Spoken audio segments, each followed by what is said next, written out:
ආයිබෝන් අදත් ඔයගොල්ලෝ සාදරයෙන් පිළිගන්නවා මගේ channel එකට.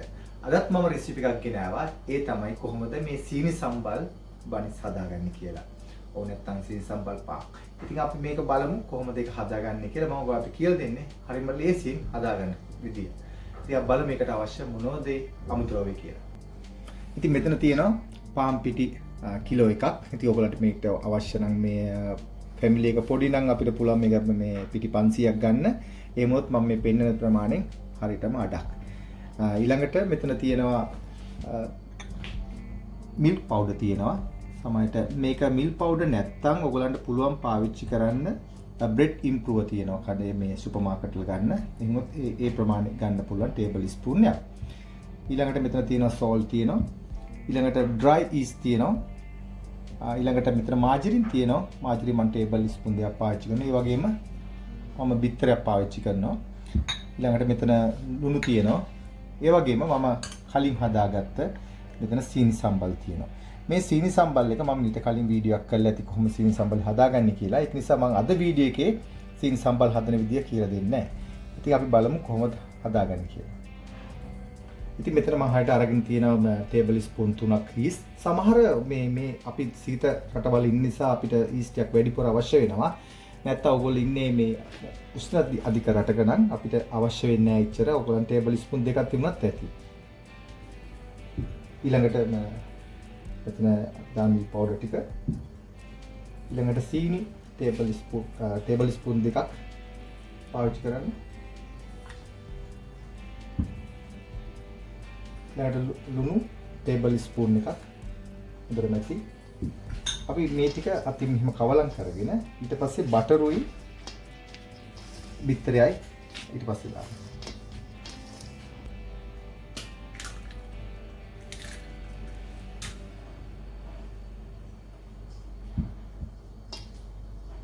මේකත් හොඳට මේ වගේ කවලම් කරගන්න.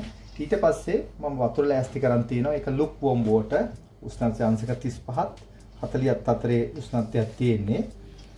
ගොඩක් 40ටම ගන්නත් අවශ්‍ය නැහැ. ඊට අඩුවෙන් ගන්න. එතන අවශ්‍ය වෙනවා අපිට මිලිලීටර් 600ක ප්‍රමාණය වතුර.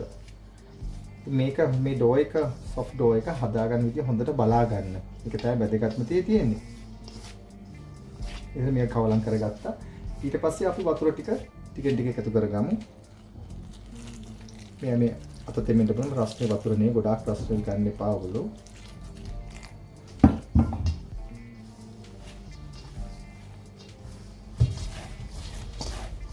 මේක මේ විදිහට හොඳට කවලම් කරගන්න.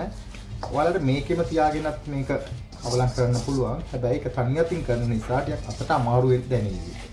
ඒක නිසා ඔයාලට පුළුවන් මෙයාගේ chopping board එකක් හරි ලෑල්ලක් උඩ හරි ටයිල් එකක් උඩ හරි මේක තියාගෙන මික්ස් කරන්න පුළුවන්.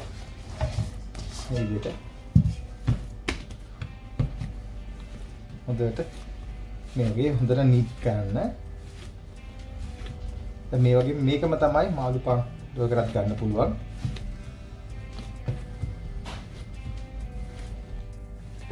ඉතින් මේක දැන් මේ විදිහට නීට් කරා හොඳට.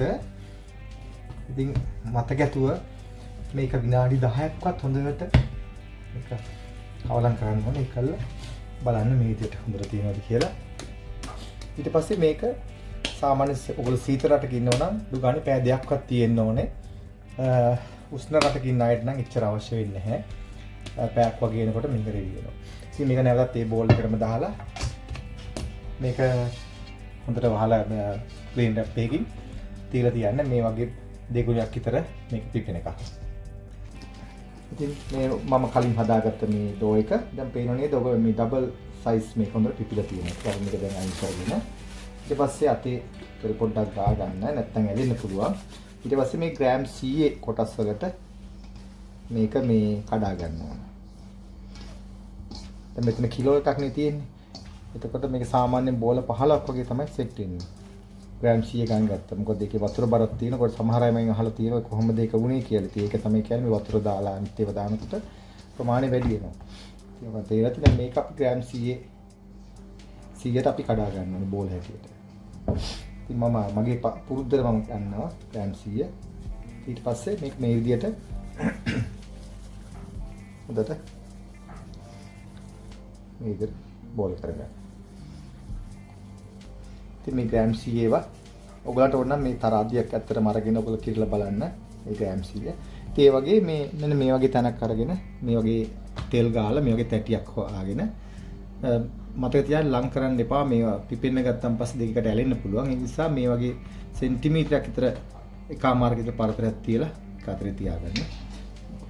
තියලා මේ විදිහට කොමත් බෝල කරගන්න. ඉතින් මේ මම බෝල කරගත්ත ඔක්කොම ඉතින් ඇත්තටම බෝල 16ක් ආවා. ඉතින් ඔයගොල්ලෝ දැන් තියෙන්නේ මේක හොඳට තෙල් පොඩ්ඩක් උඩින් ගන්න. ඒක තෙල් ගාන්නේ මේක වේලෙන නිසා. ඉතින් ඒක වේලෙන වැලිකීම සඳහා තමයි මේ තෙල් ටිකක් මේ විදිහට ගන්න. ඒලා මතක තියාගන්න මේ හොඳ පරතරේ ඒ අතර තියාගන්න. ඒ තෙල් ගාලි වල දැන් මේක නැවතත් මේක ක්ලීන් රැප් එකකින් වහලා පැය භාගයක් පමණ මේක පිපෙන්න තියන්න. ඊට පස්සේ අපි හදමු සීනි සම්බල් බන්ස් එක. ඉතින් මේ තියෙන්නේ මම යන පැය භාගයකට කලින් හදාගත්තේ බෝල ටික. ඔයගොල්ලන්ට පේනවා ඇති මේ කොච්චර ලොකුවට මේක පිපිලා තියෙනවද කියලා.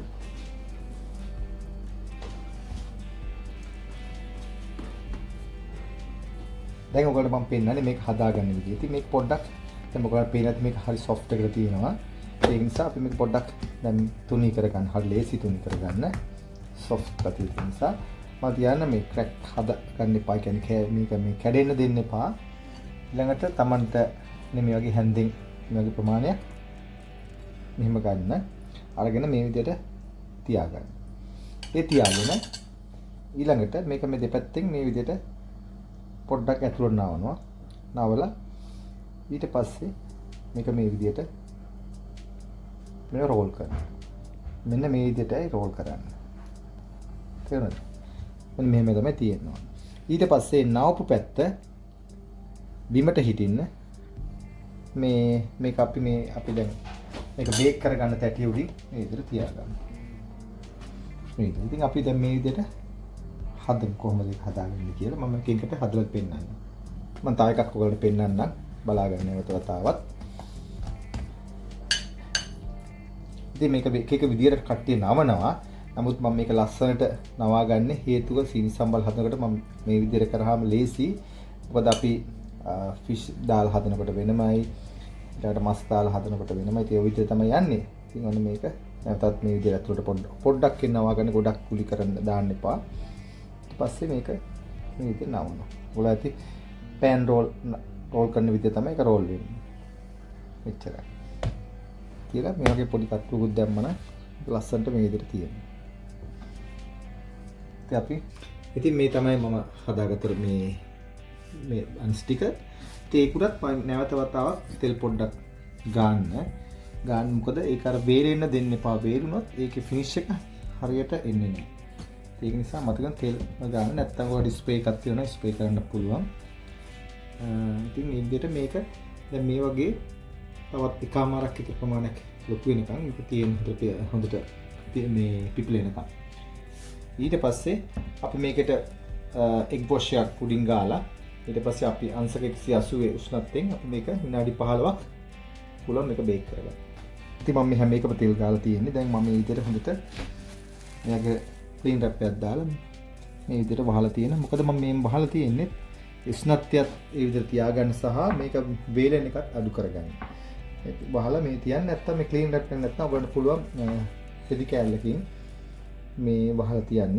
මේ වගේ තෙල් පොඩ්ඩක් ගාලා මේකත් විනාඩි 15ක් විතර තියෙනවා. නමුත් ඒ විනාඩි 15 කියලා මම කොච්චර වෙලාවල් කිව්වත් ඒක වෙනස් වෙනවා. තමන්ගේ මේ හදන කිචන් එකේ හෝ වේවා ඒ උෂ්ණත්වය අනුව. සමහර සීතල රටවල් අය ටිකක් මීට වඩා වෙලා ගන්න පුළුවන් මේක පිපෙන. සමහර මට අත්දැකීම් තියෙන සමහරට පැයක් වගේ යන්නත් පුළුවන්. ඒක ඔයගොල්ලෝ තීරණය කරන්න කොයි විතරද කියලා. මම ඔයගොල්ලෝ මේක පිපුණා පස්සෙත් පෙන්නන්නම්. මෙන්න මේ වගේ ප්‍රමාණයකට තමයි පිපෙන්න ඕනේ කියන එක. ඔයගොල්ලෝ දැන් පේනවා ඇති මේක දැන් හොඳට පිපිලා තියෙන්නේ.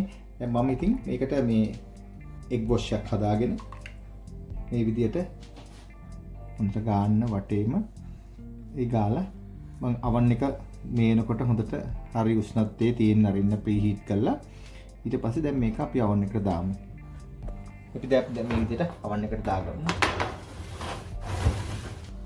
මේ තියෙන්නේ මම අද හදාගත්ත සීනි සම්බල් බන්ස් එක. මේ ඉතින් හරි ලස්සනට බෙක ආවා. මේ හිතුරට වඩා හොඳින් ඇවිල්ලා තියෙනවා. ඒක නිසා ඔයගොල්ලෝටත් ඉතින් මේක හදන්න බලන්න. ඊළඟට සීනි ඔයගොල්ලෝ සීනි සම්බල් දාන්න කැමති නැත්නම් ඔයගොල්ලන්ට වෙන ෆිලින් එකක් දාන්න පුළුවන්. නමුත් මේ විදියට නවාගෙන හදන්න පුළුවන්. ඒක හරි ඒක අර ලස්සනට තියෙනවා. ඊළඟට තමයි මේක මේ මතක ඇතුව මේ හොඳට මේ යට හොඳට කුක් වෙන්න තියන්න ඕන.